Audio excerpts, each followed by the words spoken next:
नमस्ते विद्यार्थी मित्र हो. Yash educational group, Kopargaon, Vaijapur, Yeola, Sutavane school and junior college, Vaijapur, Yash coaching classes, Kopargaon, Yash science academy, Yeola, Yash academy, Vaijapur च्या माध्यमातून मी प्राध्यापक सुधीर सुतवणे आपल्या समोर structure of atoms and nuclei ह्या चॅप्टर प्रेझेंट करत आहे. ह्या चॅप्टरच्या रिव्हिजनच्या माध्यमातून आपण नीट, MST, CET, JEE ह्या एक्झाम्स करता चांगल्या प्रकारे तयारी करू शकतात. तर लास्ट लेक्चर मध्ये आपण काही क्वेश्चन्स, काही प्रॉब्लेम्स या ठिकाणी घेतले होते. त्याच्या पुढचे जे क्वेश्चन्स आहे ते आपण ह्या लेक्चर मध्ये कव्हर करू. तर लास्ट लेक्चर मध्ये आपण जे काही 1/λ equal to R into Z square bracket मध्ये 1/n square minus 1/m square हा फॉर्म्युला कव्हर केलेला होता. लक्षात येऊ शकतंय. त्याचे प्रॉब्लेम्स पण बघितले. त्याच्याशीच रिलेटेड काही प्रॉब्लेम्स आपण ह्या लेक्चर मध्ये कंटिन्यू करू. तर नेक्स्ट क्वेश्चन आपण बघतोय. क्वेश्चन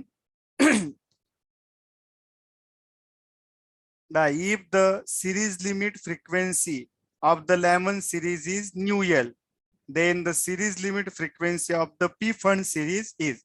JEE मेन 2018 ला हा क्वेश्चन विचारलेला आहे. काय बघा, if the series limit frequency of the Lyman series is nu L. बघा, सिरीज लिमिट फ्रिक्वेन्सी काय प्रश्न विचारलेला आहे. म्हणजे याचा अर्थ आपल्याला फॉर्म्युला कोणता तयार करावा लागेल, फ्रिक्वेन्सीचा. आपल्याकडं फॉर्म्युला कोणता आहे मित्रांनो, तर आपल्याकडे 1/λ is equal to R bracket मध्ये 1/n square minus 1/m square हा फॉर्म्युला आपल्याकडं उपलब्ध आहे. काय फॉर्म्युला सांगा, 1/λ is equal to R bracket मध्ये 1/n square minus 1/m square. आता याला आपल्याला कायच्या स्वरूपात कन्वर्ट करायचं आहे, फ्रिक्वेन्सीच्या. तर आपण करू त्याला. सांगा, C is equal to nu into lambda. Velocity of light is equal to frequency of light into wavelength. हा जनरल फॉर्म्युला आहे. मग याच्यावरून तुम्हाला लॅमडाचा फॉर्म्युला भेटू शकतोय. किंवा आपण या ठिकाणी C is equal to nu into lambda, तर सांगा बरं, C divided by lambda is equal to nu. C divided by lambda, lambda डिवाइडला आणलं तर सांगा बरं इथं काय असेल, तर मला न्यू लिहिता येईल, तर C असेल तर न्यू लिहिता येईल. मग मी त्या हिशोबाने काम करतो. आता काय करतोय, ह्या इक्वेशनच्या दोन्ही बाजूला C ने मल्टिप्लाय करतो. नाव C divided by lambda is equal to R into C. कळालं? सांगा, याला पण ह्या साईडला पण C ने मल्टिप्लाय केलं, या साईडला पण C ने मल्टिप्लाय केलं. ब्रॅकेट मध्ये 1/n square minus 1/m square. लक्षात आलं?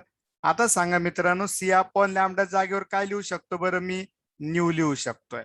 मग nu is equal to R into C 1/n square minus 1/m square. लक्षात आलं? आता सांगा, फॉर्म्युला कोणाच्या स्वरूपात झाला, इन टर्म्स ऑफ फ्रिक्वेन्सी. आता दिलेले कंडिशन बघू. If the series limit frequency of the lemon series is new L. Series limit frequency of the lemon series is new L. मग आपण ह्या ठिकाणी काय कंडिशन घेऊ, सिरीज लिमिट फ्रिक्वेन्सी.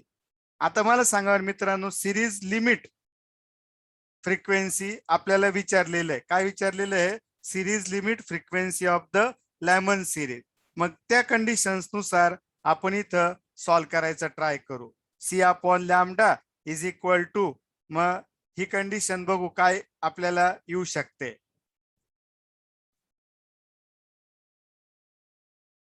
तर बघा, ही सिरीज लिमिट फ्रिक्वेन्सी. आता सिरीज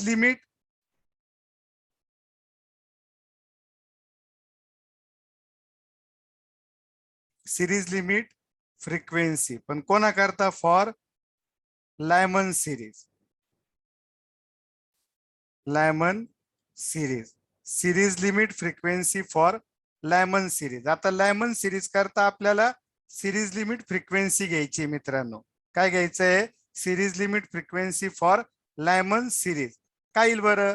तर सांगा. लायमन सिरीज करता एन इक्वल टू किती असतं? 1 आणि एम इक्वल टू घ्या. लिमिट दिलेलं आहे. काय दिलेलं आहे? लिमिट. सिरीज लिमिट म्हणजे लॉंगेस्ट जम्प घ्यायची. सिरीज लिमिटला काय घ्यायचं?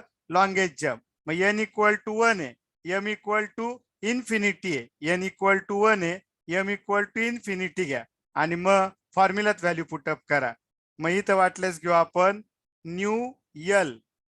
न्यू यल म्हणजे लेमन सिरीज आहे म्हणून is equal to R C into 1 upon. सांगा एन इक्वल टू किती आहे? 1. 1 चा square minus 1 upon infinity square. मग हे 0 होऊन जाईल. म्हणजे सांगा मग nu L is equal to काय येईल? R C into 1 upon 1. That is nu L is equal to R into C. Suppose equation number 1. हे इक्वेशन नंबर 1 झालं. आता त्यांनी दुसरी कोणती कंडिशन दिलेली आहे? दुसरी आहे फॉर पी फंड सिरीज. नाही, आता ही आपण लक्षात घ्या. फॉर पी फंड सिरीज आणि काय म्हटलेलं आहे? Series limit. सांगा सिरीज लिमिट म्हणजे काय? That is the longest jump. Series लिमिटचा अर्थ असतो लॉंगेस्ट जम्प. मग आता विचार करा बरं, लॉंगेस्ट जम्प करता आता पी फंड सिरीज आहे. पी फंड सिरीज करता जर इलेक्ट्रॉननी कोणत्याही ऑर्बिट मधून 5व्या ऑर्बिट मध्ये जम्प घेतली तर त्याला म्हणता पी फंड सिरीज. आणि सिरीज लिमिट करता एम इक्वल टू इन्फिनिटी असेल मित्रांनो. For P fund series limit, for P fund series limit N equal to 5, M equal to infinity. मग व्हॅल्यू पुटअप करा. आता मी इथं घेतोय पी फंड सिरीज आहे ना, मग इथं न्यू पी घेतोय. P stand for P fund. सांगा आर सी 1 अपॉन काय येईल? एन. एनचा स्क्वेअर, एनची व्हॅल्यू 5 आहे, त्याचा स्क्वेअर 25 झालं. आणि ते मार्क इन्फिनिटी, त्यामुळे ते पुढचा पार्ट 0 येईल. म्हणजे nu P is equal to R C आणि डिवायडेड बाय 25. पण मित्रांनो सांगा बरं, आर सी इक्वल टू काय? Nu L. मग nu P is equal to काय येईल? आर सी ची व्हॅल्यू, आर सी ची व्हॅल्यू काय आहे? न्यू एल आणि डिवायडेड बाय 25. सांगा कोणत्या इक्वेशन वरून? From equation 1. तर हे आन्सर या ठिकाणी आपल्याला भेटलं. आणि आन्सर भेटलं nu P is equal to nu L divided by 25. Nu P is equal to nu L divided by 25 हे व्हॅल्यू आपल्याला भेटली. म्हणजे करेक्ट ऑप्शन असेल nu L upon 25. The correct option is B option. Correct option कोणता असेल मित्रांनो? तर बी हे या ठिकाणी करेक्ट ऑप्शन असेल. पहिलं 1 अपॉन लॅमडाचा फॉर्म्युला होता C is equal to nu lambda घेतलं. मग न्यू लॅमडा डिवाइडला आणलं, C upon lambda equal to nu आलं. म्हणजे मला जर न्यू इंट्रोड्यूस करायचं असेल तर इथं जर सी असतं तर C upon lambda equal to nu लिहिता आलं असतं. पण बॅड लक असं की इथं सी नाहीये. पण आपण काही घाबरलो नाही. आपण याला सीनी मल्टिप्लाय केलं दोन्ही बाजूला. इकडं पण सीनी मल्टिप्लाय केलं, इकडं पण सीनी मल्टिप्लाय केलं. मग C upon lambda is equal to R into C. R into C 1 upon N square minus 1 upon M square. C upon lambda is equal nu आलं. सी अपॉन लॅमडा जागेवर काय लिहिलं? Nu. Nu is equal to R C 1 upon N square minus 1 upon M square. आता हे झालं general formula. आता त्यांनी काय म्हटलेलं आहे? Series limit frequency of Lyman series. मग series limit frequency for Lyman series. सांगा सिरीज लिमिट म्हटल्यावर सगळ्यात मोठी जम्प. सिरीज लिमिट म्हटल्यावर सांगा काय? सगळ्यात मोठी जम्प. आणि लायमन सिरीज करता इलेक्ट्रॉन कुठून पण जम्प घेऊन कुठे येतो? N equal to 1. आणि कुठून? तर मोठी जम्प असेल तर एम इक्वल टू इन्फिनिटी. वरच्या इक्वेशन मध्ये व्हॅल्यू पुटअप करा. न्यूच्या जागेवर न्यू एल घ्या. R C 1 upon 1 square minus 1 upon infinity square. ते 0च होणार आहे. त्यामुळे याचं काही जास्त पार्ट मी लिहिला नाही. ठीक आहे. मग nu L equal to R C into 1 upon 1. मग nu L equal to R C. Equation number 1 for P fund series limit. आता सांगा P fund series limit. P fund करता इलेक्ट्रॉन कुठून पण जम्प घेऊन कुठे येतो? पहिल्या 5व्या ऑर्बिट मध्ये. मग एन इक्वल टू 5 आलं. पण आपल्याला काय घ्यायचंय सगळ्यात मोठी जम्प, कारण सिरीज लिमिट म्हणजे लॉंगेस्ट जम्प असतं, हे लक्षात ठेवा. सिरीज लिमिट म्हणजे काय असतं, लॉंगेस्ट जम्प.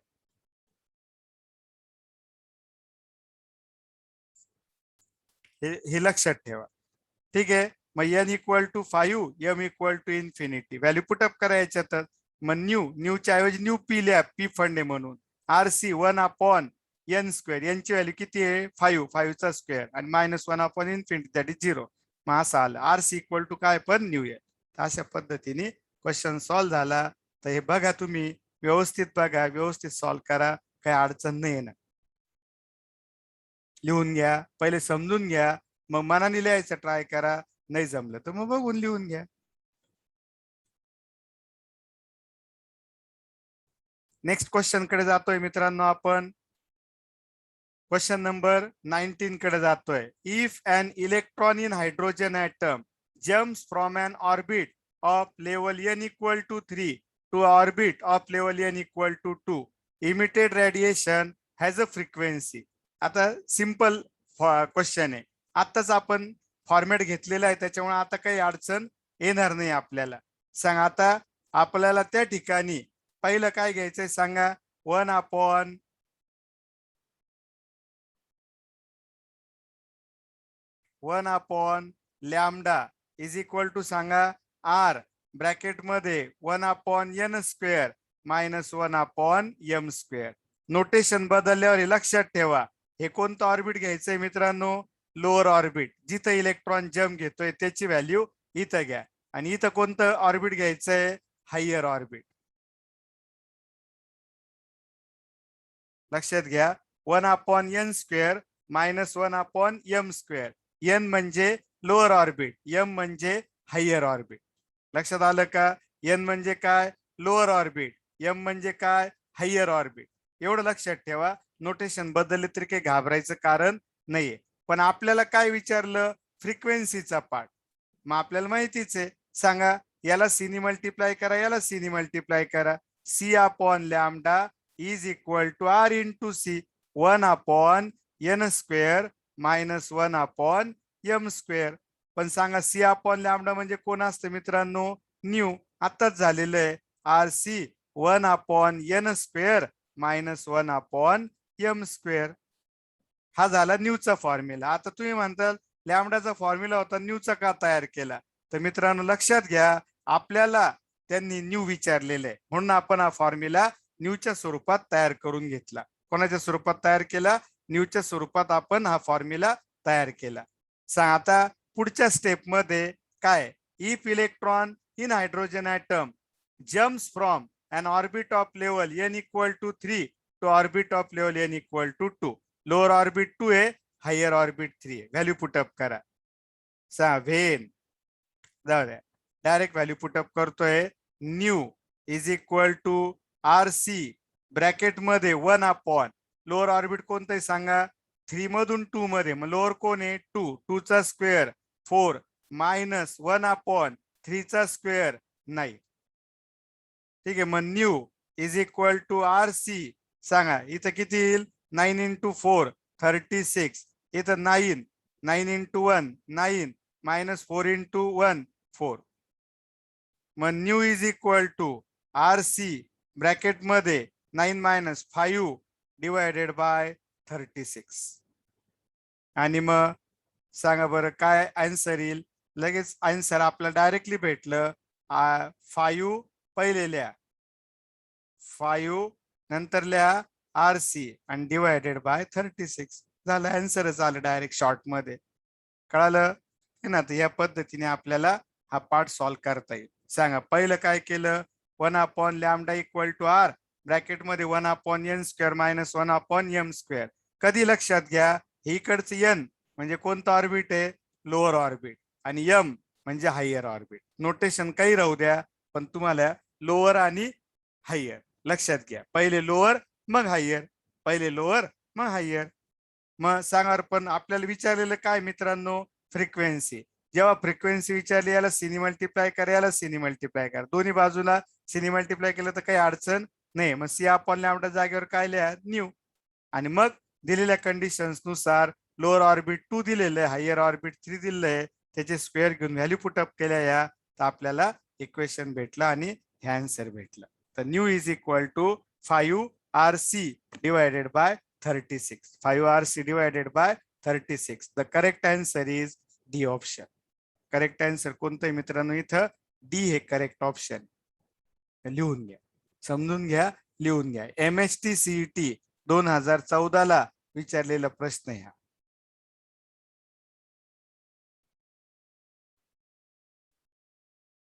प्रॉब्लेम तुम्ही काय करायचे, समजून घ्यायचे आणि मग मनाने लिहायचं ट्राय करा, नाही जमलं तर बघून लिहा.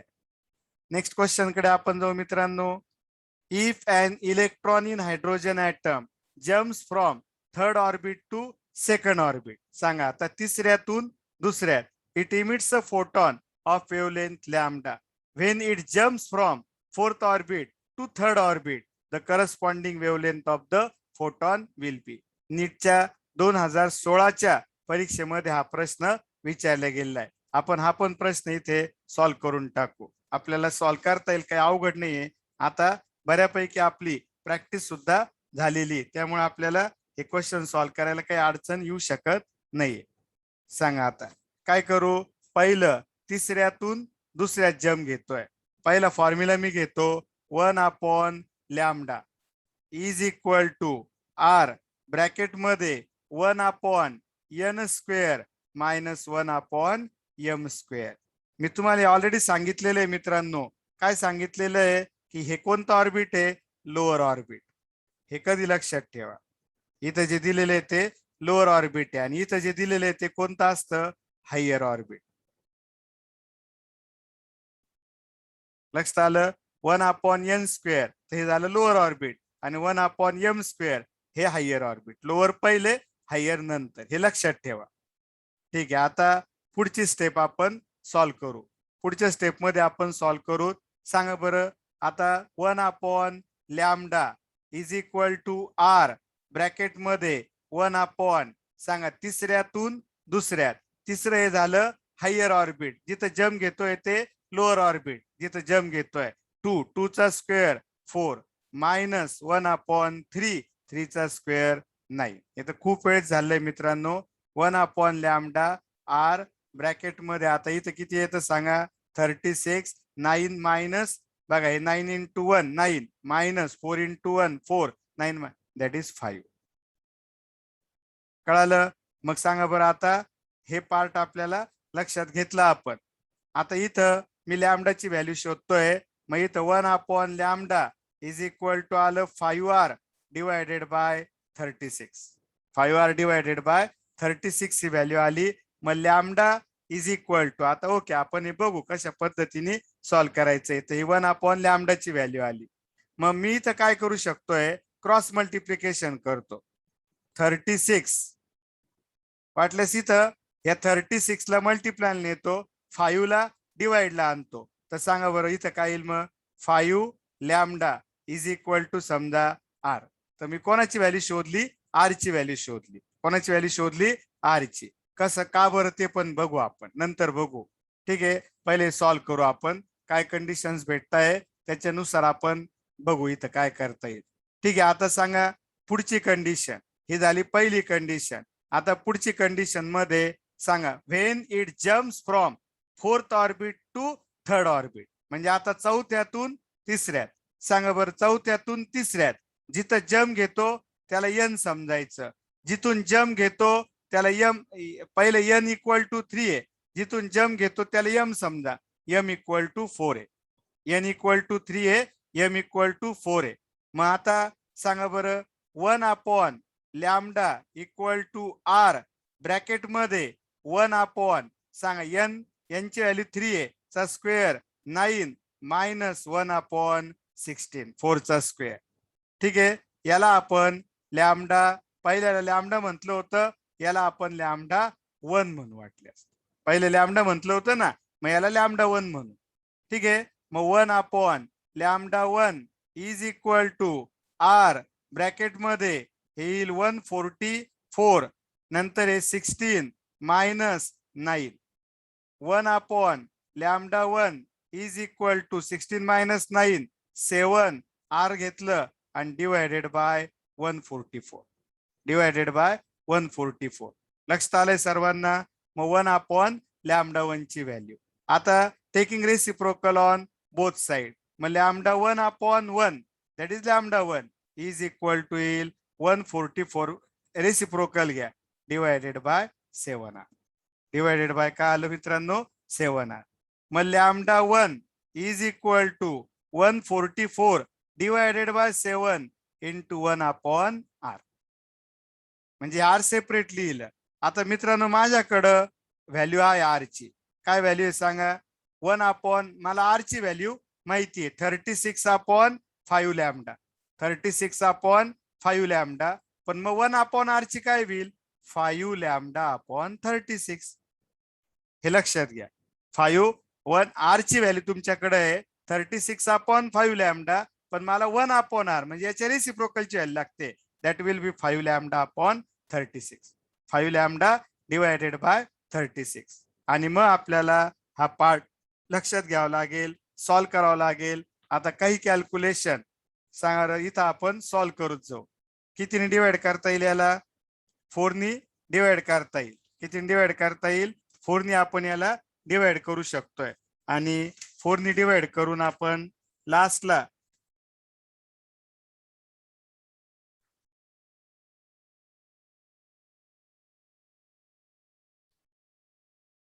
याला 9 येईल. ठीक आहे. आता इथं पण 4 डिवाइड करतो. किती उरले 2 रिमेनिंग आहे. हे 36 आले. नंतर ह्या 9 याला डिवाइड करतोय. किती येतील मित्रांनो 4. आणि या 4 याला मल्टिप्लाय करतो. सांगा आता पुढच्या स्टेप मध्ये मला सॉल्व्ह करायला सोपं जाईल आता आणि लक्षात पण येईल. सांगा बरं λ1 इज इक्वल टू किती आलं 4 × 5 20 इंटू लॅमडा आणि डिवायडेड बाय किती आहे 7. इथं 7 उरलेले म्हणजे करेक्ट ऑप्शन येईल डी ऑप्शन. करेक्ट आन्सर कोणतं येत आहे D is the correct answer. D हे ऑप्शन या ठिकाणी करेक्ट येत आहे. फॉर्म्युला घेतला 1/λ इक्वल टू आर ब्रॅकेट मध्ये 1/n² मायनस 1/m². n म्हणजे लोअर ऑर्बिट आणि m म्हणजे हायर. पहिल्या याच्यात तिसऱ्यातून दुसऱ्यात आहे पहिल्या याच्यात. मग सांगा पहिल्या केस करता m इक्वल टू आणि n equal to n equal to कुठं जम घेतोय दुसऱ्यात, कुठून जम घेतोय तिसऱ्यातून. हे पहिल्या केस करता ह्या व्हॅल्यू वापरा मित्रांनो. पहिल्या केस करता मग n ची व्हॅल्यू काय आहे 2 2 चा स्क्वेअर 4 मायनस m ची व्हॅल्यू 3 3 चा स्क्वेअर 9 आणि सॉल्व्ह करा. आणि मग सांग आपल्याला काय करायचंय λ1 ची व्हॅल्यू शोधायची लॅमडाच्या स्वरूपात. मग λ1 च्या व्हॅल्यूत कोण येणार आहे आर येणार आहे. मग आपण त्याला लॅमडाच्या व्हॅल्यूला आरच्या व्हॅल्यू लॅमडाच्या स्वरूपात सॉल्व्ह केलं. हे असं आलं इथं पर्यंत. मग इथून फक्त मी एक चेंज काय केलं 36 ला मल्टिप्लाय नेलं 5 ला डिवाइडला 36/5λ इक्वल टू कोण आलं आर. मग याला इक्वेशन 1 नाव दिलं वाटल्यास. आणि मग दुसरी कंडिशन घेतली n इक्वल टू 3 आणि m इक्वल टू 4. हे सॉल्व्ह केलं. मग λ1 ची व्हॅल्यू आली 144/7. याला असं लिहिलं. आणि माझ्याकडे आर ची व्हॅल्यू आहे मग 1/r ची व्हॅल्यू याच्या रेसिप्रोकल घ्या 5λ/36. याला इथं सॉल्व्ह करा तर आपल्याला उत्तर भेटेल λ1 equal to 20λ/7 and the correct answer is D option. तर समजून घ्या, समजून उमजून लिहा. वाटल्यास मनाने लिहिलं तर खूप छान है ना. ते शक्यतो ट्राय करा. पहिले समजून घ्यायचं मग मनाने लिहायचा प्रयत्न करायचा. नीट 2016 हा प्रश्न विचारलेला आहे. तुम्ही जबाब जर केला असेल तर नीट जेईई आणि सीईटी ला विचारलेले सर्व क्वेश्चन आपण इथं घेतोय. नेक्स्ट क्वेश्चन कडे जाऊ मित्रांनो आपण. Question number 21. When an electron in hydrogen atom revolves in stationary orbit. जेव्हा इलेक्ट्रॉन हा काय होतोय रिव्हॉल्व होतोय इन स्टेशनरी ऑर्बिट. बघा हे समजा न्यूक्लियस आहे. न्यूक्लियसच्या भोवती कोण असतंय मित्रांनो न्यूक्लियसच्या भोवती असतं सर्क्युलर ऑर्बिट, हे सर्क्युलर ऑर्बिट आहे. ठीक आहे. आणि इलेक्ट्रॉन रोटेट होतोय. समजा आता एक इलेक्ट्रॉन आपण इथं दाखवू, इथं आहे इलेक्ट्रॉन आणि हा रोटेट होतोय. सांग आता याची व्हेलॉसिटी कशी असते? टँजेन्शियल. इथं एक्झॅक्ट टँजेन्शियल नाही आलं. सांगा जेव्हा इलेक्ट्रॉन इथं येईल तेव्हा त्याची व्हेलॉसिटी टँजेन्शियल इकडं असेल. सांगा these are the directions of velocity which are always tangential, tangent to the circle. सर्कलला टँजेन्शियल असतात मित्रांनो. म्हणजे सांगा व्हेलॉसिटीची डायरेक्शन बदलतीये बा. Direction of velocity changes, therefore velocity also changes. व्हेलॉसिटीची डायरेक्शन बदलते म्हणजेच व्हेलॉसिटी बदलते. मग आता सांगा व्हेलॉसिटी बदलते, हे कंडिशन क्लिअर झाली. पण आपल्याला माहिती जेव्हा बोर्सनी काय सांगितलं की electron can rotate without radiating energy. ज्यावेळेस तो एखाद्या सर्क्युलर ऑर्बिट मध्ये फिरतोय तेव्हा तो एनर्जी इमिट करणार नाही. तो जेव्हा ऑर्बिट मधून जम्प घेईल एका ऑर्बिट मधून दुसऱ्या ऑर्बिट मध्ये तेव्हाच तो एनर्जी. मग सांगा डज नॉट रेडिएट लाईट म्हणजे energy though its velocity changes, म्हणजे त्याची व्हेलॉसिटी बदलते पण तो काही एनर्जी इमिट करणार नाही मित्रांनो. It does not radiate energy though its velocity changes. जरी त्याची व्हेलॉसिटी चेंज होते पण तरी तो काही एनर्जी त्या ठिकाणी इमिट करत नाही. लक्षात आलं? मग ऑप्शन आलं ए ऑप्शन. खूप लिहायचं नाही, डायग्राम वगैरे काढून घ्या आणि हे पॉइंट लिहा. नेक्स्ट क्वेश्चन कडे आपण जाऊ मित्रांनो. The energy of hydrogen atom in the ground state is minus 13.6 electron volt. The energy of helium ion in the first excited state will be. बघा आता महत्वाचा पार्ट इथं आपल्या लक्षात घ्यायचा आहे. काय फॉर्म्युला एनर्जीचा आहे तर ते एकदा लक्षात घ्या. Formula for energy En is equal to minus me into e raised to 4 divided by 8 epsilon 0 square n square h square आणि into z square असतं. into z square. लक्षात येतंय ना सगळ्यांच्या?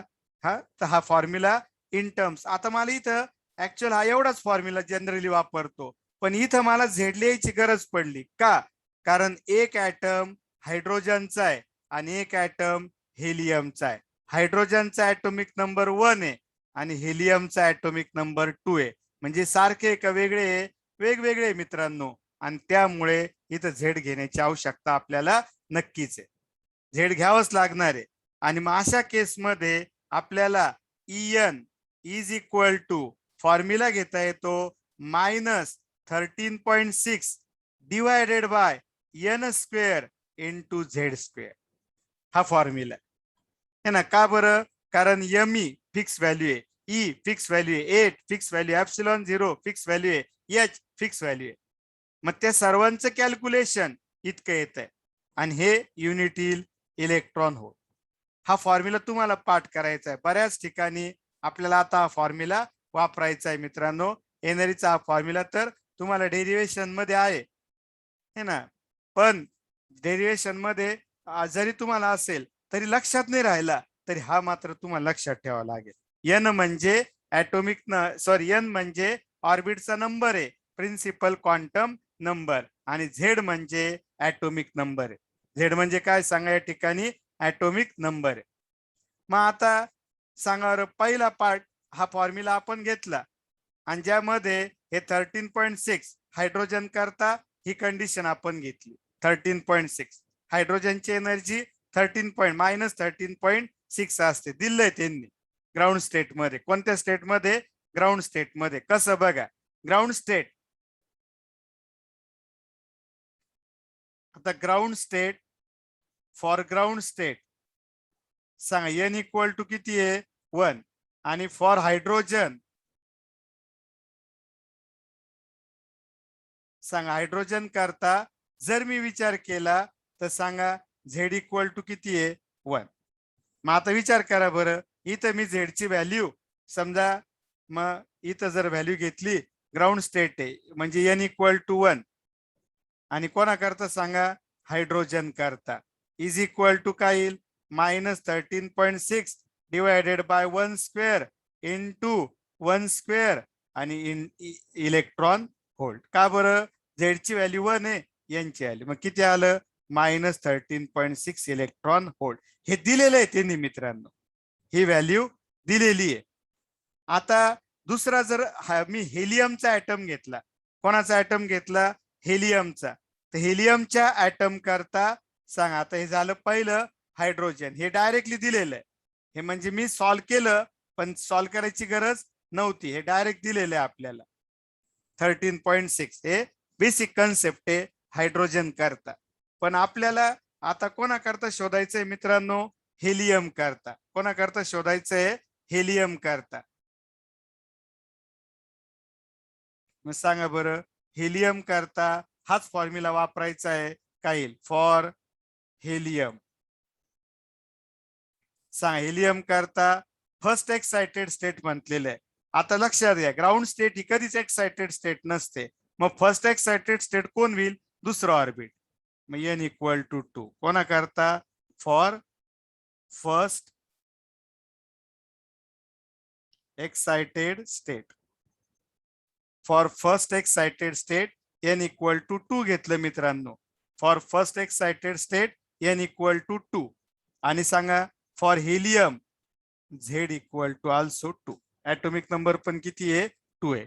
मग व्हॅल्यू घ्या आता सांगा E2 म्हणू का हेलियम म्हणू हेलियम म्हणतो ना. फर्स्ट हेलियम प्लस दिलेला आहे is equal to -13.6 divided by सांगा वर मित्रांनो यांची व्हॅल्यू त्या ठिकाणी किती आहे यांची व्हॅल्यू आहे 2 चा स्क्वेअर इंटू झेडची व्हॅल्यू या फॉर्म्युल्यात पुटअप करतोय व्हॅल्यू किती आहे 2 चा स्क्वेअर इलेक्ट्रॉन व्होल्ट.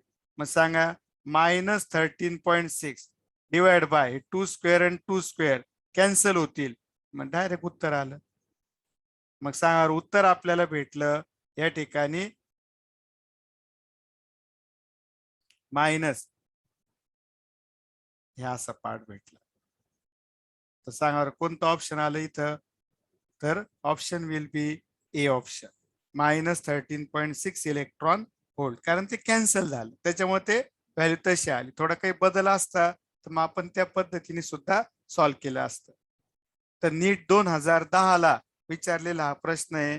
व्यवस्थित लिहून घ्या आणि हा फॉर्म्युला नोट करून घ्या व्यवस्थित. हा महत्वाचा आहे आपल्याला हा वापरायचा आहे आता. आणि हा पूर्ण एनर्जीचा फॉर्म्युला मी इथं दिलेला आहे तो पण लक्षात ठेवण्याचा ट्राय करा. नाही लक्षात राहिलं तरी काही टेन्शन नका घेऊ. पण हा फॉर्म्युला मात्र पाठ करा. लिहून घेतलं मित्रांनो. आता नेक्स्ट क्वेश्चन कडे आपण जातोय. The ionisation energy of hydrogen atom is 13.6 electron volt. The ionisation energy of helium atom would be. बघा ionisation energy of helium atom would be काय विचारलेलं आहे आयोनायझेशन एनर्जी. आता एक लक्षात घ्या आयोनायझेशन एनर्जी हायड्रोजन करता 13.6 इलेक्ट्रॉन व्होल्ट आहे हायड्रोजन करता. मग आयोनायझेशन एनर्जी फॉर हेलियम. तर त्या कंडिशन्स मध्ये आपल्या लक्षात घ्यायचंय की इलेक्ट्रॉन हा पहिल्या ऑर्बिट मधून कुठे जाणार आहे ग्राउंड स्टेट मधला इलेक्ट्रॉन. आयोनायझेशन एनर्जी म्हणजे काय तर आयोनायझेशन एनर्जी म्हणजे ग्राउंड स्टेटचा इलेक्ट्रॉन काढायचा आणि त्याला बाहेर टाकून द्यायचं. म्हणजे याचा अर्थ काय की जे इलेक्ट्रॉन आहे पहिल्या ऑर्बिट मध्ये असणारा त्याला फ्री करण्याकरता लागणारी एनर्जी त्याला म्हणायचं आयोनायझेशन एनर्जी. आणि आयोनायझेशन एनर्जी म्हणजे इथं सुद्धा आपल्याला एनर्जी घेता येईल ई. काय घेता येईल ई आणि it is directly proportional to Z square असेल. आयोनायझेशन एनर्जी ही directly proportional to Z square. का बरं ते पण सांगतोय. आत्ताच आपण फॉर्म्युला घेतलेला आहे मित्रांनो. सांगा एनर्जी इज इक्वल टू काय होतं -13.6 divided by n square into Z square electron volt. आता ही जी एनर्जी आहे ही मायनस मध्ये येणार आहे. ही कोणत्या याच्यात येणार आहे? मायनस मध्ये. आणि याचा अर्थ काय झाला? एवढ्या एनर्जीनी इलेक्ट्रॉन न्यूक्लियसला बाइंडेड आहे. एवढ्या एनर्जीने इलेक्ट्रॉन कोणाला बाइंडेड आहे मित्रांनो? न्यूक्लियसला बाइंडेड आहे. लक्षात येतं सर्वांच्या? हे ना. मग आता समजा इथं आपल्याला एक लक्षात काय घेता येईल? आपण इथं एवढ्या एनर्जीने इलेक्ट्रॉन बाइंडेड आहे, तर सांगा बरं याच्या आयोनायझेशन करता काय करावं लागेल? आयोनायझेशन करता जेवढ्या एनर्जीने इलेक्ट्रॉन न्यूक्लियसला बाइंडेड आहे तो एवढं आहे. मायनस साइनचा अर्थ काय ते पहिले क्लिअर करा. Minus sign represent the binding of electron with nucleus. Minus sign काय करताय? Represents the binding of electron with nucleus. Nucleus बरोबर इलेक्ट्रॉनचं किती बाइंडिंग आहे हे दाखवतं मायनस साइन. आणि मग जर तुम्हाला त्या इलेक्ट्रॉन जेवढ्या एनर्जीने बाइंडेड आहे त्याला त्या इलेक्ट्रॉन तुम्हाला फ्री करायचंय, तर we have to supply that much amount of energy. मग त्याला प्लस साइन, त्याला प्लस साइन येईल. लक्ष येतं एक सर्वांना? मग आता सांगा बरं या ठिकाणी आयोनायझेशन एनर्जी,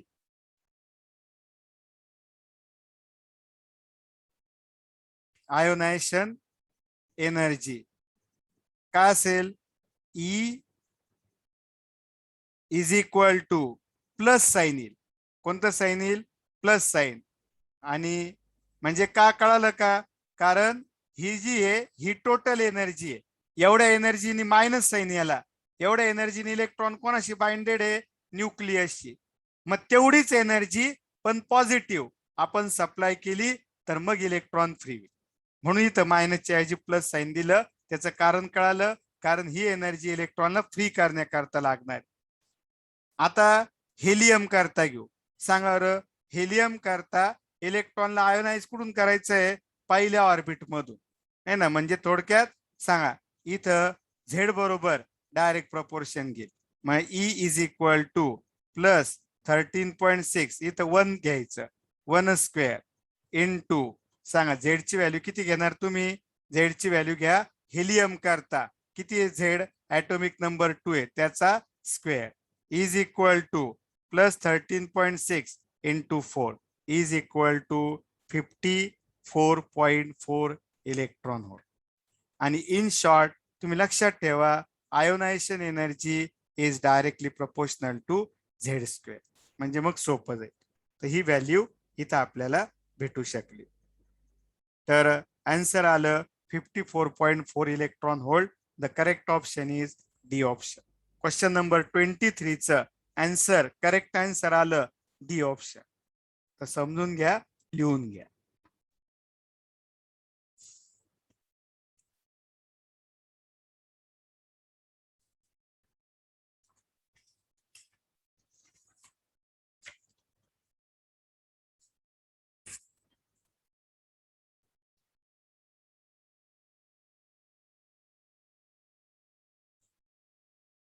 नेक्स्ट क्वेश्चन कडे आपण जाऊ मित्रांनो. Question number 24. Total energy of an electron revolving in the second orbit of hydrogen atom is. Total energy of an electron revolving in the second orbit of hydrogen atom. Second orbit of hydrogen atom. बघा आता total energy of electron revolving in second orbit म्हणजे n equal to 2 आहे. n equal to किती मित्रांनो? 2 आपल्याला घ्यायचंय आणि त्याची एनर्जी आपल्याला शोधायची. तर सांगा आताच आपण फॉर्म्युला तिथं घेतलेला आहे. एनर्जी इज इक्वल टू काय फॉर्म्युला आहे? -13.6 divided by n square into Z square electron hold.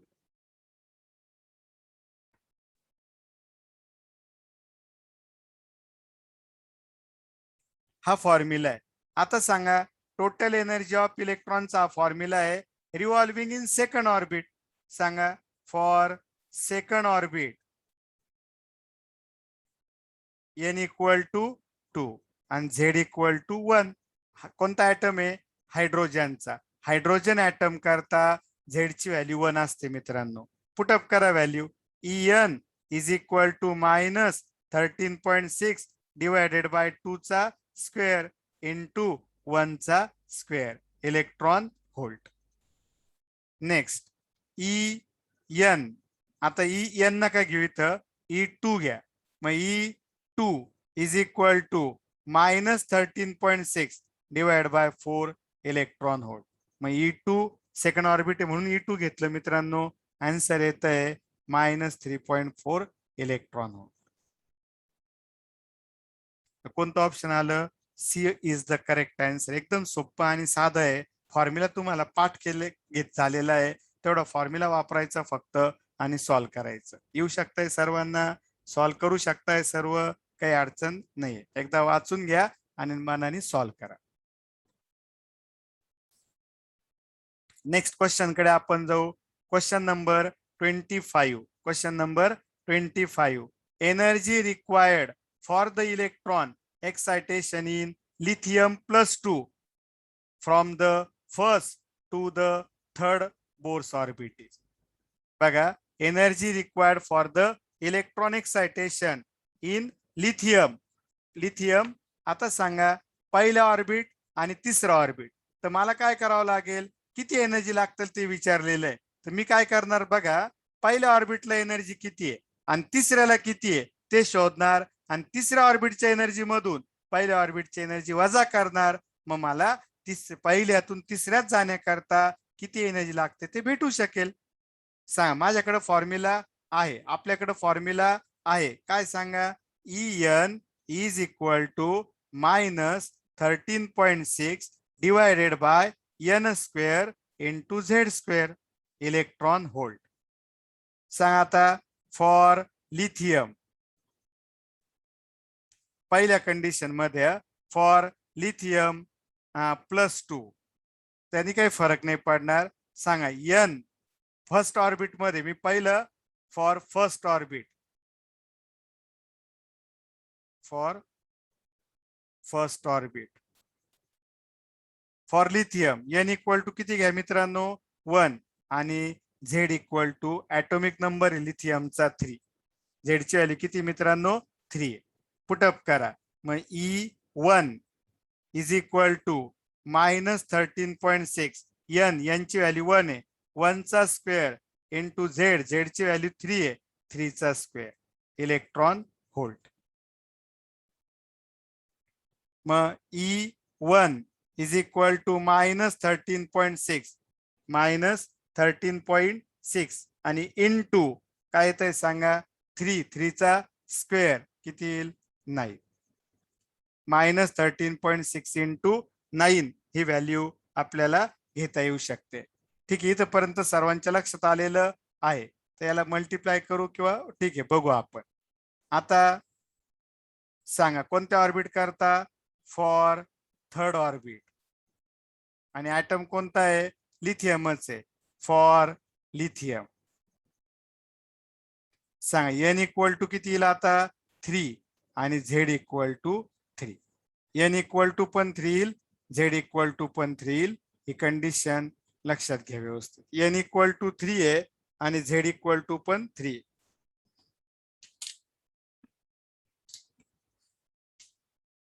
कळालं इथपर्यंत? सांगा आता तिसऱ्या ऑर्बिटची एनर्जी मी शोधतोय. माझ्याकडे फॉर्म्युला आहे का नाहीये? आहे. काय फॉर्म्युला आहे सांगा मित्रांनो. फॉर्म्युला तुम्हाला माहितीच आहे. EN is equal to -13.6 divide by N square into Z square electron volt. मग सांगा आता E3 is equal to -13.6 divided by N square. सांगा N स्क्वेअर यांची व्हॅल्यू किती आहे मित्रांनो 3 आहे. यांची व्हॅल्यू 3 आहे ब्रॅकेटचा स्क्वेअर इंटू Z ची व्हॅल्यू पण 3 आहे ब्रॅकेटचा स्क्वेअर इलेक्ट्रॉन व्होल्ट. मग हा पार्ट आणि हा पार्ट डायरेक्टली काय होणार कॅन्सल होणार आहे. मग E3 is equal to -13.6 electron volt. -13.6 electron volt हा पार्ट इथं आपल्याला घेता आला. आता ह्या ठिकाणी आपल्याला एक तर मल्टिप्लिकेशन करू नाही तर मग डिफरन्स. आता सांगा आपल्याला प्रश्न काय विचारलेला आहे मित्रांनो. प्रश्न विचारलेला आहे की इलेक्ट्रॉनला पहिल्या ऑर्बिट मधून तिसऱ्या ऑर्बिट मध्ये नेण्याकरता किती एनर्जी लागेल? मग energy required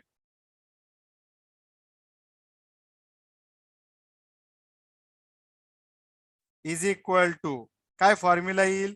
E3 minus E1. E3 minus E1 is equal to सांगा आता E3 ची व्हॅल्यू किती बरं?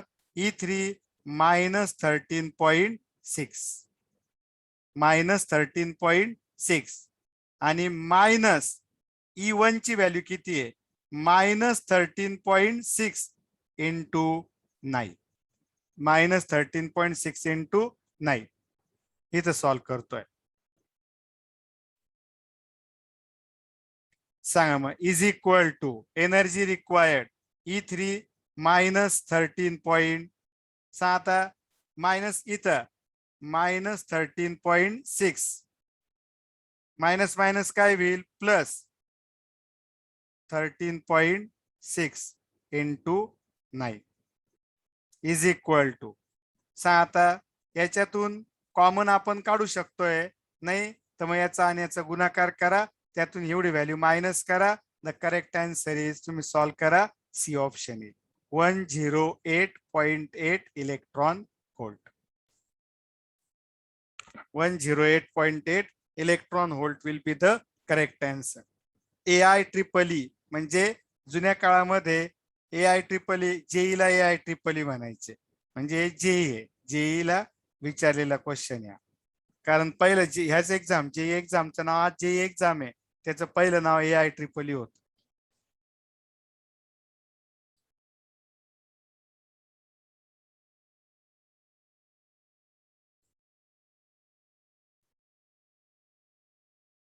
केलं, सॉल्व केलं सर्वांनी मित्रांनो. नेक्स्ट क्वेश्चन कडे आपण जाऊ. Question number 26. The ratio of kinetic energy to the total energy of electron in a Bohr's orbit of hydrogen atom is. NEET 2018 ला विचारलेला प्रश्न या.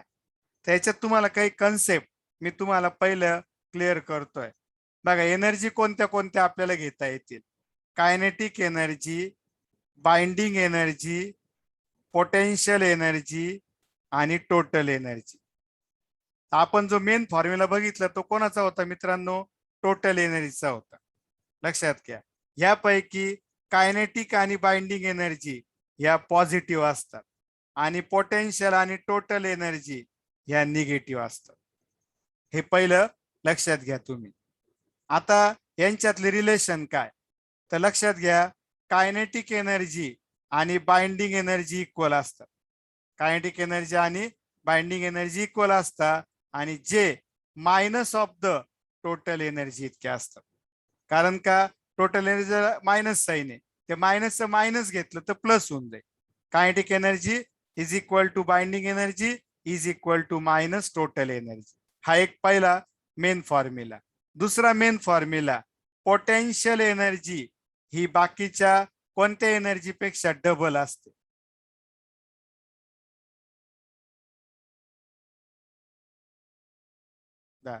बाकीच्या एनर्जी पेक्षा डबल आहे. पण इथं टोटल एनर्जी म्हणजे potential energy equal to 2 into total energy. का बरं? कारण टोटल एनर्जी ऑलरेडी निगेटिव्ह आहे, त्यामुळे त्याला 2 ने मल्टिप्लाय केलं तर निगेटिव्ह येणार आहे आणि पोटेन्शियल एनर्जी निगेटिव्ह आली पाहिजे. इथं मात्र मायनस घ्या, इथं मायनस घ्या आणि मग लिहा कायनेटिक एनर्जी आणि बाइंडिंग एनर्जी. इलेक्ट्रॉनच्या रोटेशनमुळे जी एनर्जी असते त्याला कायनेटिक एनर्जी म्हणतात. इलेक्ट्रॉनला फ्री करण्याकरता जी एनर्जी लागते त्याला बाइंडिंग एनर्जी म्हणतात. पोटेन्शियल एनर्जी इलेक्ट्रॉनच्या न्यूक्लियस कडे ओढल्या गेल्यामुळे जी एनर्जी असते ती पोटेन्शियल.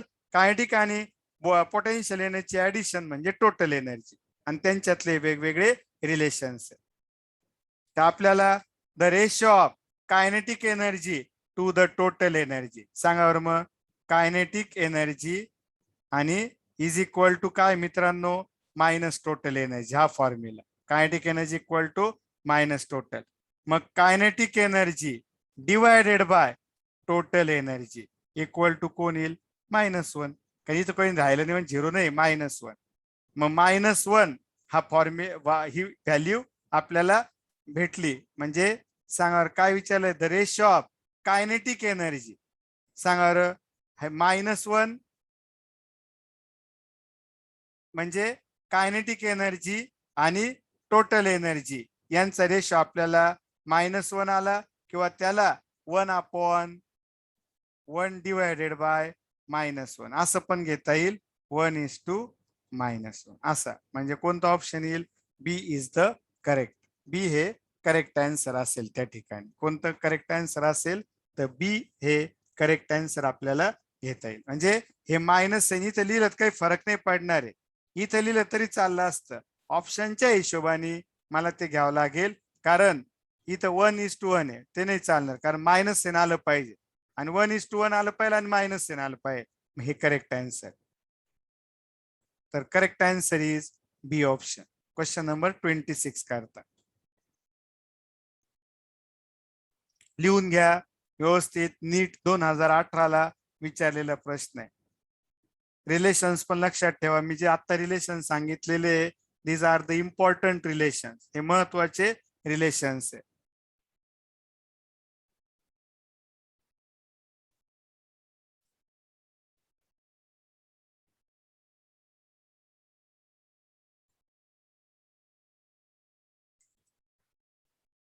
बघा आता हा जो पार्ट आहे पुढच्या क्वेश्चन मध्ये पण आपल्याला याचा उपयोग करता येऊ शकतोय. तर नेक्स्ट क्वेश्चन कडे आपण जाऊ.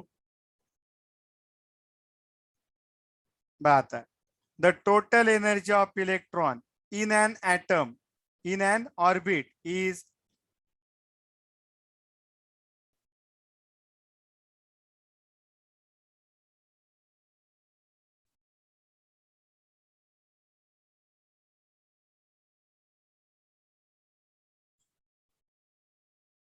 काय दिलेलं आहे बघा, टोटल एनर्जी दिलेली आहे, टोटल एनर्जी दिलेली आहे. Total energy is equal to किती दिलेलं आहे, -3.4 electron volt. -3.4 electron volt it is the total energy.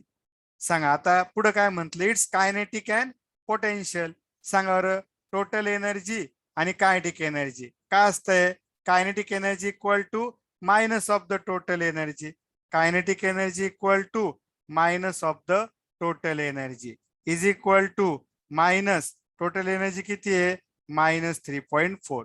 म्हणजे काय आलं, minus minus plus 3.4 electron volt. म्हणजे कायनेटिक एनर्जी आली आपल्याला या रिलेशन्स वरून. आता सांगा, कायनेटिक एनर्जी आली आणि आता विचारलं काय, टोटल एनर्जी. टोटल एनर्जीचा formula, sorry, it's kinetic and potential energy. सांगा बरं, मग potential energy is equal to काय फॉर्म्युला आहे, -2 कायनेटिक एनर्जी. कोणता पण एक घ्या, हा पण चालेल. 2 टोटल एनर्जी तरी चालेल, किंवा -2 कायनेटिक एनर्जी तरी पण चालेल. उत्तर तेच येणार. 2 कायनेटिक एनर्जी किती आहे मित्रांनो, 3.4. गुणाकार केला तर सांगा किती येईल, -6.8 इलेक्ट्रॉन व्होल्ट. म्हणजे कोणतं करेक्ट आन्सर येईल, +3.4 इलेक्ट्रॉन व्होल्ट आणि -6.8 electron volt. The correct answer is A option. Correct answer काय असेल सांगा, ए इज द करेक्ट आन्सर. ए या ठिकाणी करेक्ट आन्सर असेल for question number 27. Question number 27 करता करेक्ट आन्सर येत आहे, दॅट इज ए ऑप्शन. लिहून घ्या.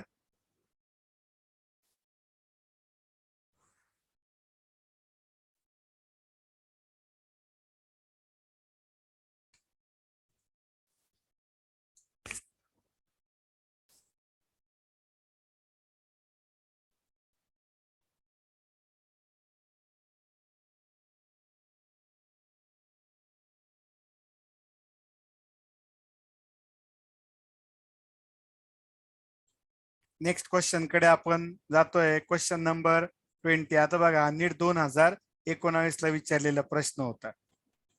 तर नेक्स्ट पार्ट आहे क्वेश्चन नंबर 28. नेक्स्ट पार्ट कोणता आहे, क्वेश्चन नंबर 28. तर त्याचा विचार करू आपण.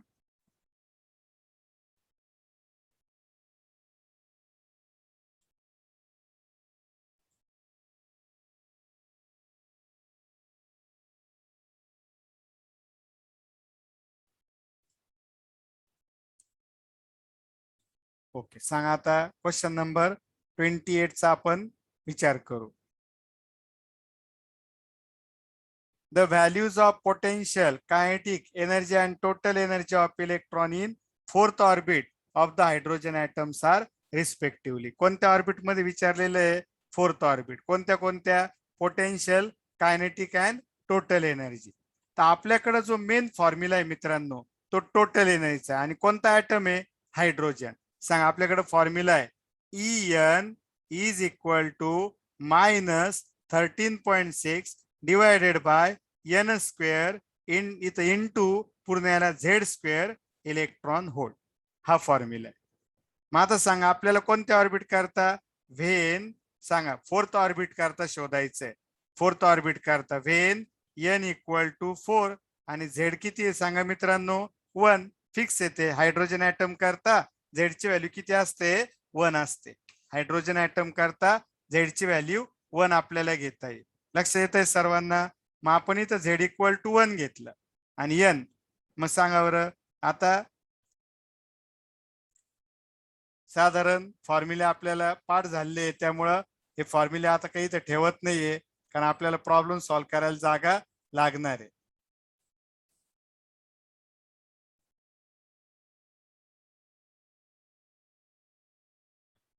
ओके, आता पुढच्या स्टेपकडे जाऊ आपण.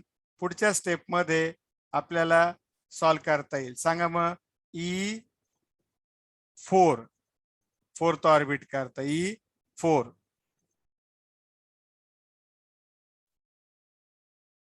Is equal to -13.6 divided by 4 चा स्क्वेअर 16 इंटू 1 स्क्वेअर आणि electron volt is equal to -13.6 divide by 16 is equal to, तर व्हॅल्यू येते ती -0.85 इलेक्ट्रॉन होल. एवढं कॅल्क्युलेशन तुम्हाला करावं लागेल. -0.85 इलेक्ट्रॉन होल्ट एवढी व्हॅल्यू इथं आपल्याला घेता येईल. सांगा बरं, हे जे आलं ही टोटल एनर्जी. हा फॉर्म्युला वापरून जे येते ना, that is E4 is the total energy.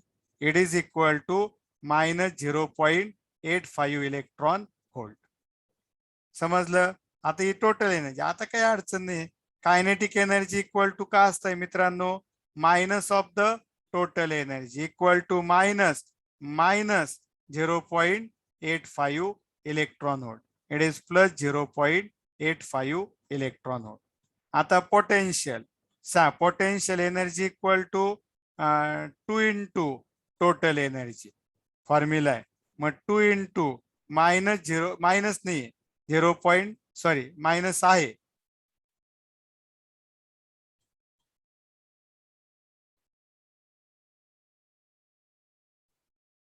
To into -0.85 हे total energy is equal to, यांचा गुणाकार जर आपण केला तर व्हॅल्यू येते -1.7 इलेक्ट्रॉन होल. आता ही पोटेन्शियल सिक्वेन्स बघा. व्हॅल्यूज ऑफ, पहिलं काय विचारलं होतं मित्रांनो? पोटेन्शियल -1.7. दुसरं आहे कायनेटिक प्लस 0.85. तिसरं विचारलं होतं टोटल. हे आता आहे. म्हणजे आपल्याला जो सिक्वेन्स आहे तो आपण विरुद्ध घेतला होता, सॉल्व्ह करत गेलो. पण आता मात्र नोटेशन लक्षात घ्या. पहिलं काय, नंतर काय विचारलेलं आहे सांगा. पहिलं काय विचारलं? पहिलं विचारलं पोटेन्शियल एनर्जी 1. नंतर काय विचारलं? Kinetic energy 2. आणि नंतर काय विचारलं? Total energy 3. मग सांगा, -1.7 plus 0.85 -8.5. The correct answer is D option. Correct answer कोणता आहे मित्रांनो? तर डी या ठिकाणी करेक्ट आन्सर आहे. तर लक्षात घ्या व्यवस्थित. फॉर्म्युला फक्त एकच आहे, काही अवघड नाही. तोच फॉर्म्युला वापरला, फक्त ऑर्बिट कोणतं म्हटलं होतं? 4. त्या हिशोबाने सॉल्व्ह केलं. झेडची व्हॅल्यू तर 1च येणार आहे. झेडची व्हॅल्यू किती येणार आहे मित्रांनो? इथं 1च आहे. त्यामुळे त्याचं काही एवढी अडचण नाहीये. नेक्स्ट क्वेश्चन कडे जाऊ आपण. That will B question number 29. as an electron makes a transition from an excited state to the ground state of the hydrogen like atom or ion. आता बघा हायड्रोजन, आता फॉर्म्युला पहिलं इथे लक्षात घ्या. कायनेटिक एनर्जी मायनस असते का plus असते बरं? तर प्लस असते है ना. कायनेटिक एनर्जी प्लस असते. Plus 13.6 divided by n square into Z square electron hole.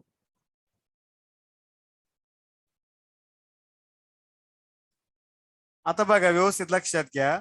Kinetic एनर्जीचा पार्ट हा n. आता मला सांगा इलेक्ट्रॉन काय होतोय? From an excited state. Excited state म्हणजे कुठं असेल? दुसऱ्या ऑर्बिट मध्ये, तिसऱ्या ऑर्बिट मध्ये, पहिलं सोडून कुठं पण दुसऱ्या तिसऱ्या, तिथून तो जम घेतोय आणि कुठे येतोय मित्रांनो? ग्राउंड स्टेटला येतोय. म्हणजे सांगा कोण कमी होतंय? n कमी होतंय. सांगा बरं पहिले इलेक्ट्रॉन कोणत्या तरी बाहेरच्या ऑर्बिट मध्ये, म्हणजे n इक्वल टू काहीतरी 2, 3, 4 अशी व्हॅल्यू असेल जी असेल ती, आणि तिथून तो कुठे येतोय? ग्राउंड स्टेटला. ग्राउंड स्टेटला म्हणजे कोणत्या ऑर्बिटला येतोय मित्रांनो? पहिल्या ऑर्बिटला. मग पहिल्या ऑर्बिटला येतोय म्हणजे n कमी झालं. पण मग सांगा n कमी झालं तर कायनेटिक एनर्जी काय होईल? वाढेल. का बरं? Kinetic energy is inversely proportional to n square. n कमी तर कायनेटिक एनर्जी जास्त. देअरफॉर कायनेटिक एनर्जी सांग इथे n कमी होत आहे कारण इलेक्ट्रॉन एक्साइटेड स्टेट मधून ग्राउंड स्टेटला येतोय, म्हणजे बाहेरच्या ऑर्बिट मधून पहिल्यात येतोय. मग n कमी होतंय आणि n कमी होतंय म्हणून कायनेटिक एनर्जी वाढते. Kinetic energy increases. पण मला सांगा कायनेटिक एनर्जी वाढली तर टोटल एनर्जी वाढेल, पण त्याला कोणतं साइन आहे? निगेटिव्ह. आणि पोटेन्शियल पण वाढेल, पण त्याला पण कोणतं साइन आहे? निगेटिव्ह. म्हणजे सांगा कायनेटिक एनर्जी जेव्हा वाढत असते तेव्हा total energy and potential energy naturally decrease होणार, कारण त्यांना कोणतं साइन आहे? निगेटिव्ह. त्यामुळे हा पार्ट येईल. मग ऑप्शन येईल A. It's kinetic energy increases but potential energy and total energy decreases. JEE Main 2015 ला बघा एकदम सोपा प्रश्न होता, फक्त कन्सेप्च्युअल होता, तर तो आपल्या लक्षात घ्यायला पाहिजे. आणि हे का सांगा? कायनेटिक एनर्जी वाढणार तेव्हा टोटल आणि पोटेन्शियल एनर्जी डिक्रीज होणार. का बरं? कारण कायनेटिक एनर्जी इतकीच टोटल एनर्जी व्हॅल्यू असते. मग कायनेटिक एनर्जी व्हॅल्यू वाढली तर टोटल एनर्जी व्हॅल्यू वाढेल, पण टोटल आणि पोटेन्शियलला साइन कोणतं असतं? मायनस, म्हणून ते कमी होते. व्हॅल्यू वाढली पण जेवढी मोठी व्हॅल्यू असेल पण निगेटिव्ह ती कमी असते, म्हणून total energy and potential energy decrease होणार. The correct answer is A option. Correct answer कोणता असेल मित्रांनो? ए. आपण नेक्स्ट क्वेश्चन कडे जाऊ.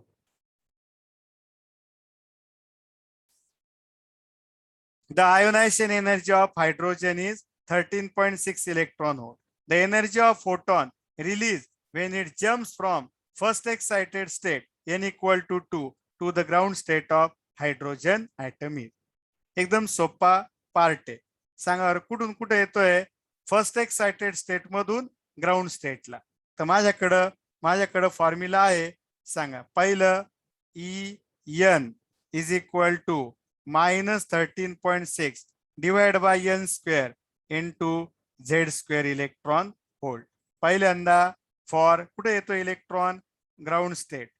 आणि कुठून येतोय ते पण माहिती आहे. For ground state n equal to किती मित्रांनो? 1. आणि z तर हायड्रोजन करता 1च आहे. मग सांगा E1 is equal to minus 13.6 electron volt. एवढं.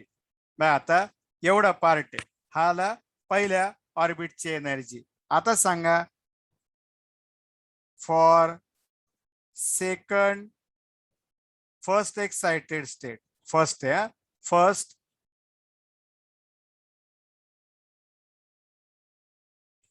फॉर फर्स्ट एक्साइटेड स्टेट सांगा n इक्वल टू 2 आणि z तर 1च आहे. z is equal to 1. सांगा मग परत एकदा E2 इज इक्वल टू काय येईल? मायनस 13.6 डिवायडेड बाय 2 चा square 4 into 1 square electron volt. मग is equal to minus 13.6 divided by 2 चा square 4 minus 3.4 electron whole T value. आता हे झालं. आता आपल्याला काय म्हटलेलं किती एनर्जी रिलीज होईल, तर डिफरन्स इतका पार्ट घ्या. सांगा बरं मग डिफरन्स इतका पार्ट आपण घेऊ. मग energy release is equal to काय येईल मित्रांनो, E2 मायनस E1. E2 किती आहे, minus 3.4 minus 13.6 minus 3.4 plus 13.6 is equal to value येईल 10.2 इलेक्ट्रॉन होल. एवढी एनर्जी काय होणार मित्रांनो, रिलीज होणार. तर लक्षात आलं का. फॉर्म्युला बघा, एकाच फॉर्म्युल्याचे खूप सारे प्रॉब्लेम्स विचारलेले आहे आणि तो फॉर्म्युला आपण इथं लिहिलेला आहे आणि बऱ्याच वेळेस वापरलेला आहे. लक्षात ठेवा, सॉल्व करताना या पद्धतीने सॉल्व करा. तर ह्या लेक्चरमध्ये आपण इथंच थांबतोय. हे सर्व लिहून घ्या, व्यवस्थित लिहून घ्या. व्हिडिओ पॉज करा, लिहून घ्या.